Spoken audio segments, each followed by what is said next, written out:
जी अस्सलाम वालेकुम नाज़रीन, आप मेरे यूट्यूब चैनल देख रहे हैं। मैं मोहम्मद फैसल अजीज़। आज का जो हमारा वीलॉग है, ये एक हॉरर मूवी है, उस हॉरर स्टोरी है, उसी के ऊपर है। एक छलावा हॉरर स्टोरी है और स्कैरी पम्पकिन वालों की ये पेशकश है। हिंदी हॉरर स्टोरीज़ ये बनाते हैं और एनिमेटेड स्टोरीज़ होती हैं। तो चले आज छलावा हॉरर स्टोरी पे हम भी बनाते हैं और स्कैरी पम्पकिन वालों की परमिशन, अगर ये परमिशन हमें दें तो हम इनकी ये स्टोरीज़ को प्रमोट भी करेंगे और इनकी स्टोरीज़ पे हम अपने वीलॉग्स बनाया करेंगे। तो चलें छलावा हॉरर स्टोरी को स्टार्ट करते हैं। इससे पहले आप इस चैनल को सब्सक्राइब करें, लाइक करें, शेयर करें और बेल आइकॉन के बटन को ज़रूर प्रेस करें। तो चलें स्टार्ट करते हैं छलावा हॉरर स्टोरी।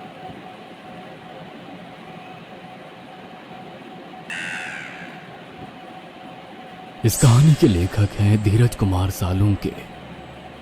रात के 12:30 बज रहे थे।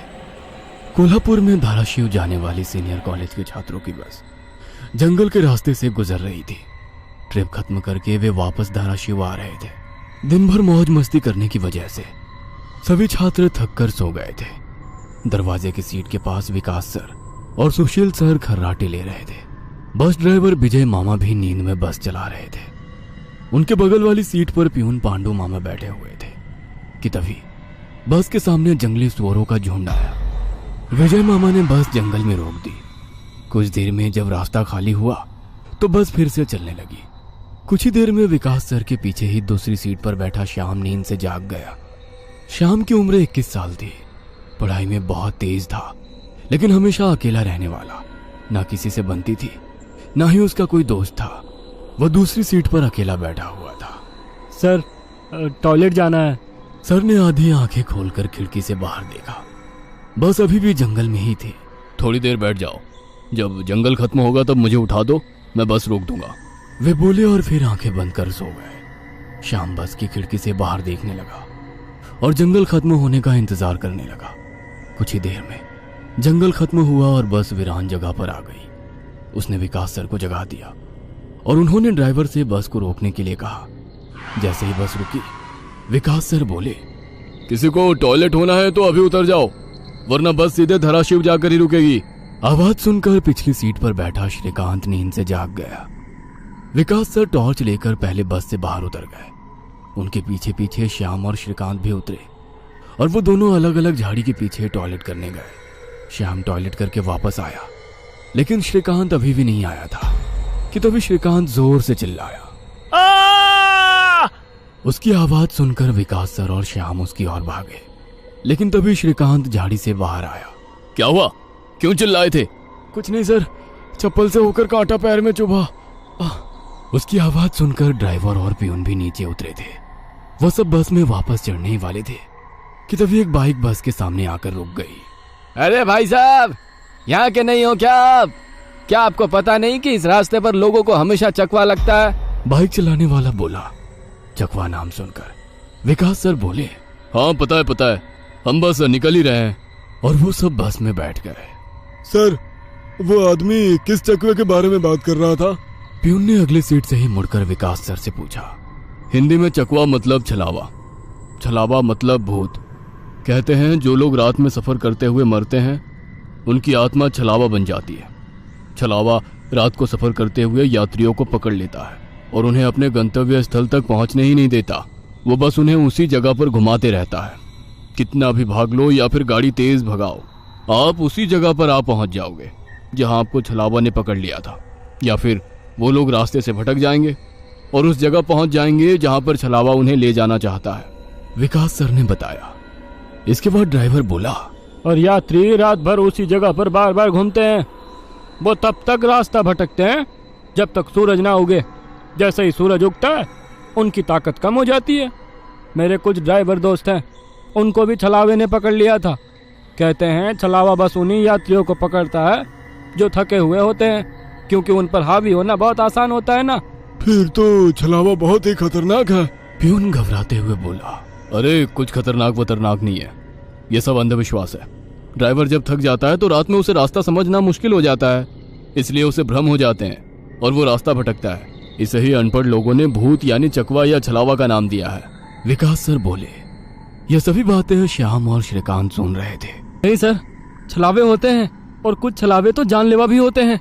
मेरे दादाजी को छलावे ने इतना परेशान किया था कि मरते मरते बचे थे। रात को जितने भी एक्सीडेंट होते हैं उनमें से कुछ ना कुछ एक्सीडेंट छलावे के कारण ही होते हैं। वो रात के बेरहम शिकार होते हैं। यात्रियों की थकान और डर ही उनकी ताकत होती है। शिकारियों की तरह ही वे यात्रियों को डराते हैं, भगाते हैं और उनकी जान लेकर उनका शिकार करते हैं। हमें बस इतना पता चलता है कि कार एक्सीडेंट में उनकी मौत हो गई है, लेकिन मौत का कारण छलावा ही होता है सर। श्याम ने डरावनी आवाज में कहा। सर, इस का कुछ मत सुनो। इसकी बुआ राइटर है, उन्हीं से सुनी होंगी ये बातें। और राइटर लोगों का तो काम ही होता है बातें बनाना, उसी से तो उनका घर चलता है। पिछली सीट पर बैठे श्रीकांत ने कहा। श्रीकांत, चुप हो जाओ और सो जाओ, उन्होंने डांटते हुए कहा। और उसके बाद सभी लोगों ने आंखें बंद कर ली और सो गए। कुछ समय बीता। श्याम अभी भी जाग रहा था और खिड़की से बाहर देख रहा था। बस किसी जंगल के बीचों बीच से गुजर रही थी कि तभी उसने देखा कि रास्ते के किनारे एक बंद पड़ी चाय की टपरी है। लेकिन ये चाय की टपरी तो मैंने पीछे भी पहले वाले जंगल में देखी थी। वह मन ही मन बोला और खिड़की के बाहर देखने लगा। तब उसे पता चला कि वो तो वही जंगल है जो वीरान जगह से पहले आया था। वह भागते हुए ड्राइवर के पास गया। विजय मामा नींद में बस चला रहे थे, बीच बीच में आंखें झपका रहे थे। विजय मामा, बस कौन से जंगल में है? होगी किसी जंगल में। रास्ते में जंगल कम है क्या? नहीं मामा, हम वापस उसी जंगल में पहुंच गए हैं जहां पर बस के सामने जंगली सुअर आ गए थे। नहीं बेटा, तुम्हें कुछ तो गलतफहमी हो रही है। वो जंगल तो कब का पीछे छूट गया है ना। उनकी बहस सुनकर विकास सर नींद से जाग गए। क्या हुआ श्याम? सर, हमें छलावा लग चुका है। उसने हमें पकड़ लिया है क्योंकि बस वापस उसी जंगल में आई है जहां से पहले गुजरी थी। लेकिन विकास सर भी ड्राइवर की तरह उस पर विश्वास नहीं कर रहे थे। सर, अगर आपको मेरी बात पर यकीन नहीं हो रहा है तो बाहर देखो। अभी कुछ देर रास्ते के किनारे एक ट्रक दिखाई देगा जो एक्सीडेंट में पलटी हो चुका है। और कुछ ही देर में रास्ते के किनारे सभी को पलटी हुई ट्रक दिखाई दी। ये देखकर सभी हैरान हो गए थे। ड्राइवर ने भी मान लिया कि श्याम सच बोल रहा है कि तभी जंगल खत्म हो गया और बस वही सुनसान वीरान जगह पर पहुंच गई जहां पर वो कुछ देर पहले टॉयलेट करने के लिए रोक दी गई थी। ये देखकर सभी की आंखें फटी की फटी रह गई थी। विकास सर की तो बत्ती ही गोल हो गई थी। श्रीकांत पिछले सीट से आगे आ चुका था। सबके चेहरे का रंग उड़ गया था। बस अभी भी रास्ते पर चल रही थी कि तभी वो फिर से वापस वही जंगल में पहुंच गई। वह सभी जान गए कि उन्हें छलावा ने पकड़ लिया है। ड्राइवर कोई दूसरा रास्ता मिलता है या नहीं ये देख रहा था, लेकिन फिर भी बस वापस उसी जंगल में आ जाती थी। ऐसा लग रहा था कि मानो पूरी दुनिया में बस वही एक रास्ता है जो घूम फिर कर उसी जंगल में ले आता है। सर, अभी इस छलावे से कैसे निकले? मैंने सुना है कि छलावे से बाहर तभी निकल सकते हैं जब सुबह हो जाए। इसका मतलब हमें रात भर इसी सड़क से गुजरना होगा, जंगल से वीराने में और वीराने से जंगल में। क्यों ना हम सुबह होने का इंतजार करते हुए उसी वीरान जगह पर रुक जाए। ड्राइवर बस चलाते हुए बोला। लेकिन शायद मैंने सुना है कि छलावे में रुकना ठीक बात नहीं है। नहीं सर, मेरी बुआ ने बताया था कि अगर सेफ जगह मिल जाए तो रुकने में कोई परेशानी नहीं है। बस इतना ही पता है तुम्हें? और कोई तरीका नहीं है क्या? है, लेकिन वो अभी के लिए नहीं है। और वैसे भी अगर जिस छलावे ने हमें पकड़ा है, अगर वो कमजोर हुआ तो उसकी शक्तियाँ कुछ ही देर में कमजोर हो जाएंगी और हम छलावे से छूट जाएंगे। फिर वो छलावा हमें नहीं पकड़ सकता। इन सभी की बातें सुनकर सोए हुए सुशील सर जाग गए। अरे क्या हुआ? आ गया क्या मेरा बोरगांव? सुशील सर उबासी लेते हुए बोले। तभी सभी ने उन्हें घटी हुई घटना बता दी। यह सुनकर सुशील सर के तो मानो होश ही उड़ गए। लेकिन तभी ड्राइवर जोर से चिल्लाया, सर, आगे एक गांव आया है। यह सुनकर सभी लोग ड्राइवर की तरफ भागे। तब उन्हें रास्ते के किनारे एक बोर्ड दिखाई दिया जिस पर लिखा था, बोरगांव में आपका स्वागत है। यह देख सुशील सर जोर से चिल्लाए, ये तो मेरा गांव है, लेकिन हम यहाँ इतने जल्दी कैसे पहुंचे? हमें तो कोल्हापुर से निकले मुश्किल से 2 घंटे हो गए हैं और मेरा गांव कोल्हापुर से 6-7 घंटे की दूरी पर है।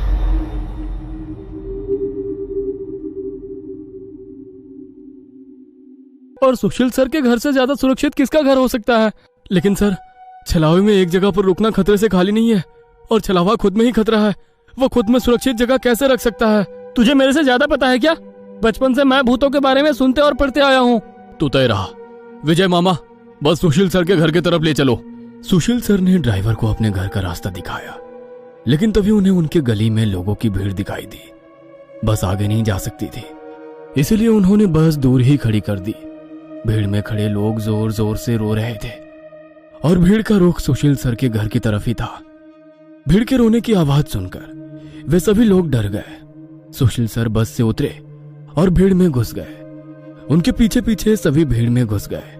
वह सभी भीड़ को चीरते हुए सुशील सर के घर के सामने जा पहुंचे और आगे का नजारा देख उनकी रूह कांप उठी, क्योंकि जमीन पर खून से लथपथ 4 लाशें पड़ी हुई थी और वो लाशें थी सुशील सर के बीवी बच्चे की और उनके माता पिता की।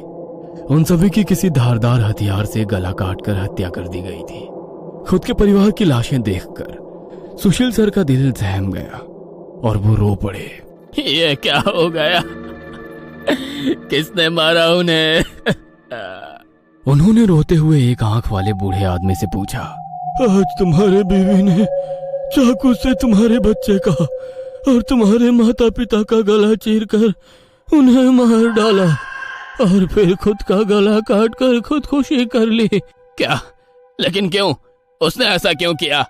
अरे तुमने ही उसे ऐसा करने पर मजबूर किया होगा, वरना वो तो बहुत ही समझदार और नेक दिल इंसान थी। क्या शादी के इतने सालों बाद भी मैंने उसे कभी रुलाया नहीं है और आप मुझ पर इल्जाम लगा रहे हैं? तुमने ही उसे ऐसा करने पर मजबूर किया है। ये लो चाकू और अपनी जान देकर अपने गुनाह का प्रायश्चित कर लो। वैसे भी तुम अकेले इस दुनिया में जीकर क्या करोगे? खुद की जान दे दो, वरना उनकी आत्मा को कभी शांति नहीं मिलेगी। न जाने सुशील सर को क्या हुआ, वो उस आदमी की बातों में आ गए। ऐसा लग रहा था कि वो उसकी बातों से वश में आ गए थे। उन्होंने वो चाकू अपने हाथ में लिया और रोते हुए बोले, हाँ हाँ, मैं प्रायश्चित करूंगा, मैं अपनी जान दूंगा। वैसे पास खड़े ड्राइवर ने उन्हें रोका। अरे सर, ये आप क्या कर रहे हो? ये सब छलावा है। आपका परिवार नहीं है, आपका परिवार घर पर सुरक्षित है। तभी एक आंख वाला आदमी बोला, ए, तूने अगर एक लफ्ज भी आगे कहा तो तुम्हें पकड़कर गांव के बीचों बीच सूली पे चढ़वा देंगे। यह सुनकर ड्राइवर डर गया और चुप बैठ गया। सुशील सर ने जमीन पर बैठकर चाकू की धार अपने गले पर रखी। सर, ऐसा मत करिए, यह सब कुछ छलावा है, इसके चंगुल में मत फंसिए सर। लेकिन फिर भी सर होश में नहीं आ रहे थे, इसीलिए प्यून ने गुस्से में आकर उनको चांटा मारा। तब जाकर वो होश में आ गए और उन्होंने चाकू नीचे फेंक दिया। ये देख एक आंख वाला आदमी गुस्सा हो गया।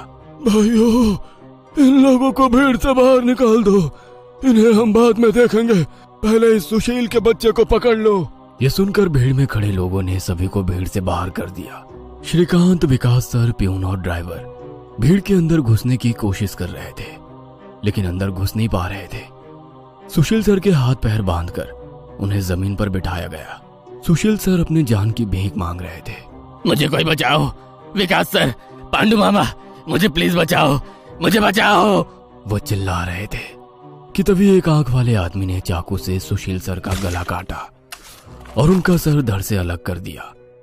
उसने उनका सर हाथ में पकड़ा और भीड़ के बाहर हवा में फेंक दिया। वो सीधे श्रीकांत और श्याम के सामने आ गिरा। वो दोनों चीखे। तब एक आंख वाला आदमी बोला, भाइयों, इन शहरी लोगों ने सुशील को बचाने की जरूरत की है, उन्हें भी पकड़कर उनका गला काट दो।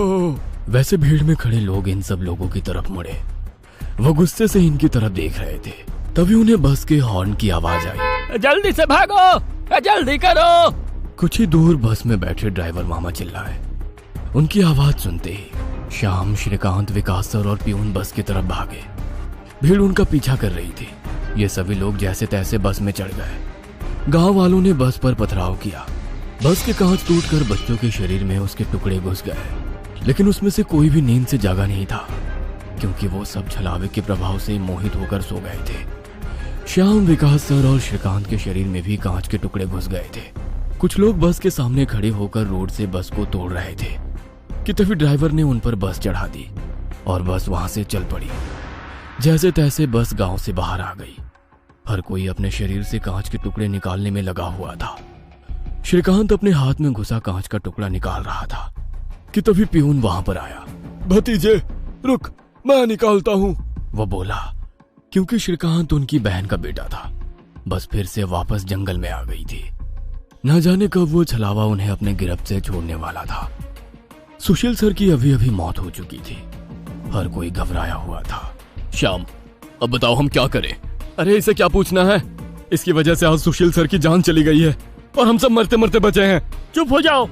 हमने उन्हें बचाने की कोशिश की, लेकिन वो खुद अपने भावना को रोक नहीं सके और इसीलिए मारे गए। इसमें मेरी कोई गलती नहीं है। श्याम सफाई देते हुए बोला। लेकिन अब हम क्या करें? हमें बस सुबह होने का इंतजार करना होगा और बिना कहीं रुके बस चलाते रहना होगा। अरे लेकिन बस में इतना डीजल भी नहीं है कि सुबह होने तक चले। अगर बस का डीजल सुबह से पहले खत्म हो गया तो हम इस छलावे का शिकार हो जाएंगे। ये भी है, ये छलावा तो मेरे सोच से ज्यादा ताकतवर निकला। आज अमावस्या है, शायद ये अमावस छलावा है। बुआ कहती थी कि छलावे के बहुत से प्रकार हैं, जिससे सबसे खतरनाक अमावस छलावा होता है। ये सिर्फ और सिर्फ अमावस की रात शिकार करने के लिए बाहर निकलता है। इसे अकेले 2 या 3 लोगों की शिकार करना पसंद नहीं है। जहाँ पर यात्री बहुत सारी संख्या में होते हैं, बस उन्हीं पर यह छलावा हावी हो जाता है। वो सबसे पहले सबसे ज्यादा कमजोर और सफर में थके हुए इंसान को ढूंढता है, उन्हें डर दिखाता है और जब उसकी डर से मौत हो जाती है तो उसके शरीर पर कब्जा करता है और बाकी यात्रियों के बीच में रहकर उन्हें गुमराह करता है। उन्हीं छलावे में बस घूमता रहता है और जब सभी यात्री थक जाते हैं तब उनका शिकार करता है। और मेरे हिसाब से हम जिस छलावे के चंगुल में फंसे हैं वो अमावस छलावा ही है और वो अभी हमारे बीच में ही है। श्याम डरावनी आवाज में बोला। यह सुनकर सभी के होश, क्योंकि एक अमावस छलावा एक रात सिर्फ एक ही मृत शरीर पर कब्जा कर सकता है। लेकिन हम में से ये छलावा है कौन? वो पीछे सोए हुए स्टूडेंट के शरीर में नहीं है, क्योंकि वो होश में नहीं है। वो हम 5 में से एक है। क्या? लेकिन हम सब तो जिंदा हैं। नहीं, हम में से एक पहले ही मर चुका है। उसे छलावे ने मार डाला है और उसके शरीर पर कब्जा कर लिया है। कब्जे के बाद मृत शरीर बिल्कुल एक जिंदा आदमी लगता है, क्योंकि छलावा अपने ताकत से जिंदा इंसान की नकल करता है। लेकिन वो है कौन? वैसे श्याम गंभीर हो गया और उसने श्रीकांत की ओर देखा। बस अभी भी जंगल के रास्ते चल रही थी। ड्राइवर बस चलाते चलाते पीछे हो रही बातचीत सुन रहा था, क्योंकि उसे पता था कि अगर बस रुकी तो छलावा उसे निगल जाएगा। बस में सन्नाटा छाया हुआ था। हर कोई श्याम के मुंह से छलावे का नाम सुनना चाहता था कि तभी श्याम बोला, ये श्रीकांत ही छलावा है। ये क्या बकवास कर रहे हो तुम? होश में तो हो? माना कि तुम्हारी बुआ ने बहुत सारी भूतों की किताबें लिखी है, उसका मतलब ये तो नहीं कि तुम कुछ भी बोलोगे और हम सुनते रहेंगे। मेरा विश्वास करो, सब श्रीकांत ही छलावा है। जब ये वीरान जगह पर झाड़ी के पीछे गया था तब मैंने इसे किसी साए की ओर घूरते हुए देखा था। जब मैं देखने के लिए आगे बढ़ा तभी मेरी चप्पल में कांटा चुभने की वजह से मेरी चीख निकल गई और वो साया वहाँ से गायब हो गया। शायद तभी उसने श्रीकांत को पकड़ा होगा और उसके शरीर पर कब्जा किया होगा। चल जल्दी से इसे मार डालो, वरना ये भाग जाएगा। यह सुनकर सभी के होश उड़ गए, लेकिन उसकी बात में कुछ तो वजन था। ए श्याम, जबान संभाल कर बात कर। भतीजा है ये मेरा, अगर इसको किसी ने हाथ भी लगाया तो मार डालूंगा। हाँ। प्यून गुस्से में बोला। सर जी, इस पांडु की मत सुनिए। मुझे भी लगता है कि यही छलावा है, क्योंकि हम सभी ने झाड़ी से आती श्याम की चीख सुनी थी। श्याम बिल्कुल सच कह रहा है। ड्राइवर बस चलाते हुए बोला। अरे शक की सुई तो इस श्याम पर भी है। यह भी तो झाड़ी के पीछे गया था और दिखाई नहीं दे रहा था। ऊपर से यह विकास हम दोनों की नजर से दूर था। शायद इसे ही छलावे ने बस के नीचे खींच लिया और वहीं मार डाला। तो ये दोनों क्यों नहीं हो सकते छलावा? प्यून ने कहा। अरे मैं जिंदा हूँ, मैं छलावा नहीं हो सकता। श्याम ने कहा। हाँ, और ये श्याम हमारी कब से मदद कर रहा है। ये छलावा होता तो हमारी मदद क्यों करता? अब बचे तुम तो ड्राइवर के बाजू में ही थे, इसलिए ये श्रीकांत ही छलावा है। विकास सर जोर से बोले। अरे सर, इस पे उनको छोड़ो। आप सीट के नीचे से रॉड निकालो और उस छलावे का सर फोड़कर मार डालो। ड्राइवर बस चलाते हुए बोला। यह सुनकर श्रीकांत डर के मारे प्यून के पीछे छिप गया। विकास सर ने सीट के नीचे से लोहे की रॉड निकाली। प्यून ने उन्हें रोकने की कोशिश की, लेकिन विकास सर ने उन्हें धक्का मारा और रॉड श्रीकांत के सर पर मारी। लेकिन श्रीकांत वहां से हट गया और नीचे गिर गया। वो रॉड से दूसरा हमला करते कि तभी प्यून ने पीछे से रॉड पकड़ी और विकास सर के हाथों से रॉड खींचकर उन्हें खिड़की पर धकेल दिया और उनके सर में रॉड दे मारा। विकास सर हाथों से सिर पकड़कर वहीं तड़पते रह गए। उनके सर से खून निकल रहा था और कुछ ही देर में उन्होंने अपना दम तोड़ दिया। ये देख श्याम चिल्लाया, विजय मामा, जल्दी से पीछे आइए, इन दोनों ने विकास सर को मार डाला। यह सुनकर ड्राइवर ने बस बीच जंगल में रोक दी और वो पीछे भागते हुए आया। उसने पियून के हाथों से रॉड छीना और उसे धक्का दे दिया। तुम नहीं सुनोगे, इसलिए पहले मुझे तुम्हें ही मारना होगा।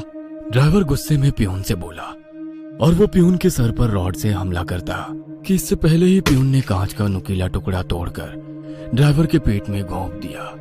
ड्राइवर जोर से चिल्लाया और नीचे गिर गया कि तभी बस के बाहर से भीड़ की आवाज सुनाई देने लगी। रास्ते के बीचों बीच बस लगाई है इन्होंने। कोई तेजी से चलती गाड़ी इस बस से टकराई तो क्या होगा? बाहर निकालो इन लोगों को और सजा दो इन्हें, सजा दो। बस के बाहर से आवाज आई और बस पे पथराव होने लगा। पियून आगे की तरफ भागते हुए गया तो देखा कि 5-6 लोग बस पर पथराव कर रहे हैं। लोग गुस्से से चिल्लाने लगे, बाहर निकलो बुज़दिलो, अंदर क्यों छुप कर बैठे हो? अरे क्या हुआ भाइयों, आप ऐसा क्यों कह रहे हो? पियून चीख चीख कर उनसे पूछ रहा था, लेकिन कोई भी उसकी तरफ ध्यान नहीं दे रहा था। तभी श्याम श्रीकांत से बोला, ये लोग सिर्फ छलावा है, हम जंगल में रुके हुए हैं, इसलिए हम मुसीबत में पड़ चुके हैं। विकास सर और ड्राइवर दोनों मर चुके हैं, फिर भी हम छलावे से बाहर नहीं निकले।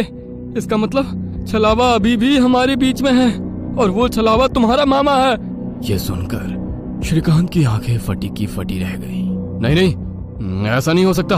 अरे ऐसा ही है श्रीकांत, तुमने देखा कि किस तरह से तुम्हारे मामा ने विकास सर और ड्राइवर की जान ली। वो उन्हें सिर्फ घायल भी तो कर सकता था, लेकिन नहीं, उसने उनकी जान ली। अब तो अपने मामा प्रेम से बाहर आओ श्रीकांत, और देखो उस आदमी को, वो तुम्हारा मामा नहीं छलावा है। यह सुनकर श्रीकांत सोच में पड़ गया। श्रीकांत, लोग अभी बस के कांच तोड़कर अंदर आ जाएंगे और हमारी जान ले लेंगे। इससे पहले हमें यहाँ से निकलना होगा। मैं बस को यहाँ से निकालता हूँ और तुम इस छलावे को पीछे बुलाकर इस कांच के टुकड़े से घोंप दो। छलावा मर जाएगा और हमारी जान बच जाएगी। श्याम बोला और ड्राइविंग सीट की तरफ निकल पड़ा। लेकिन तुम्हें ड्राइविंग आती है क्या? अरे मेरे मामा की ट्रैवल एजेंसी है, इसलिए मैं बस पहले ही चलाना जानता हूँ, उसने कहा और ड्राइविंग सीट पर जा बैठा। उसने बस चालू की और बस चलाने लगा। पियून पीछे श्रीकांत के पास जा पहुंचा। श्याम बहुत ही मन लगाकर बस को भगा रहा था कि तभी उसे पियून की चीख सुनाई दी। उसने मिरर में देखा तो पियून गले में हाथ लगा के नीचे गिर गया। श्रीकांत के हाथ में खून से सना कांच का टुकड़ा था। उसने अपने ही मामा को गला काट कर मार डाला था। श्रीकांत श्याम के पास आया। श्याम ने बस रोक दी। मैंने छलावे को मार डाला। ये सुनकर श्याम जोर जोर से हंसने लगा और उसकी आंखें लाल हो गई और वो डरावनी आवाज में बोला, लेकिन छलावा तो मैं हूँ। यह सुनकर श्रीकांत के तो होश उड़ गए। अरे चौंक क्यों रहे हो? मैं ही छलावा हूँ। जंगल में जब बस के आगे सुअरों का झुंड आया था, तभी मैं बस में घुस गया था। मैंने बस में सबसे कमजोर और थका हुआ यात्री चुना। ये श्याम थकान के कारण गहरी नींद में सो गया था। मैंने इसे जगाया और मेरा असली रूप दिखाया। मेरा डरावना रूप देखकर ये उसी वक्त सीने पर हाथ लगाते हुए मर गया। मैंने तुरंत इसके शरीर पर कब्जा कर लिया। तभी मैंने जाना कि पिछली सीट पर बैठा एक लड़का, मतलब कि तू, आधी नींद में था और टॉयलेट जाने के विचार में था, और मैंने अपना खेल शुरू कर दिया। मैंने बस में बैठे सभी को छलावे की कहानी सुनाकर डरा दिया, क्योंकि डर ही मेरा सबसे बड़ा हथियार है। मैंने जानबूझकर तुम सबको गुमराह किया और सुशील सर के गांव ले गया और तुम्हें छलावे में रुकने के लिए मजबूर किया और सुशील सर की जान ली। मैंने ही विकास सर, तेरा मामा और ड्राइवर को एक दूसरे से लड़ाया ताकि वो आपस में लड़ कर मर सके, और आखिर मैंने तुम्हारे हाथों से ही तुम्हारे मामा का खून करवाया। ऐसा कहकर वो हंसने लगा। यही मेरा खेल, यानी कि शिकार थी। तूने अपने ही मामा की जान ली, उस मामा की जिसने तुम्हें बचाने के लिए अपने जान पर खेलकर 2 आदमियों की जान ली। अब तुम्हारा जी कर क्या फायदा? यह सुनकर श्रीकांत की आंखों में आंसू आ गए। उसे अपनी गलती का एहसास हो गया। श्रीकांत, आओ बैठ जाओ इस ड्राइविंग सीट पे और ठोक दो इसे किसी पेड़ पे।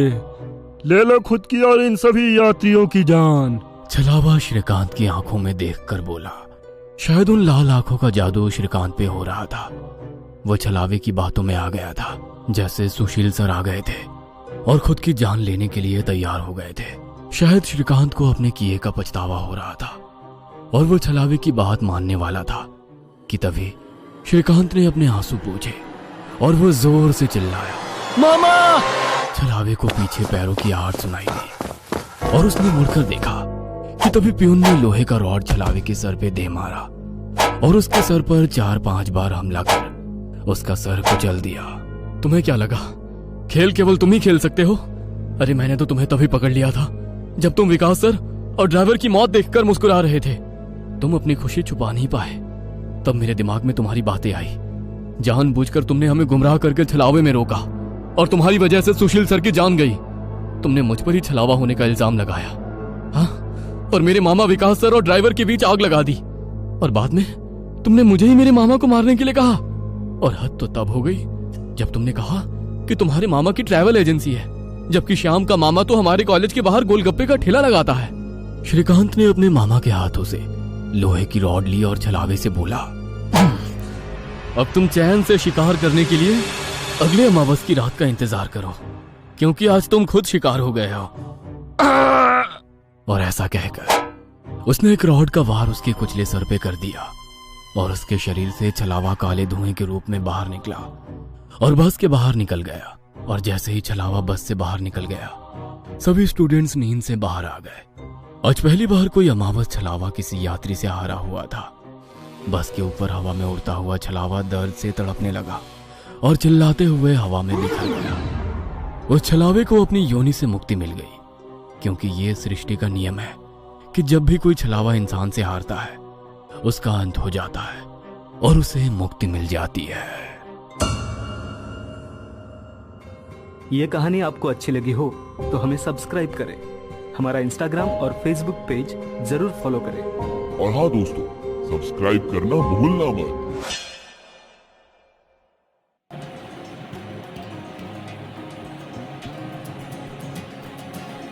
जी, तो ये कहानी थी छलावा। और इस तरह की बहुत सारी कहानियाँ मैंने भी सुनी हुई हैं छलावे की। तो अगर किसी और ने इस तरह की कहानी कोई सुनी हो तो कमेंट्स में ज़रूर बताइएगा कि इस तरह की ये कहानियाँ सीरियस होती हैं या सिर्फ ये कहानियाँ ही होती हैं। अगर किसी के साथ इस तरह का कोई वाक़या पेश आया है तो लाजमी बताइएगा। इसके साथ ही अपना और अपने इस चैनल का ख्याल रखें। तब तक के लिए अल्लाह।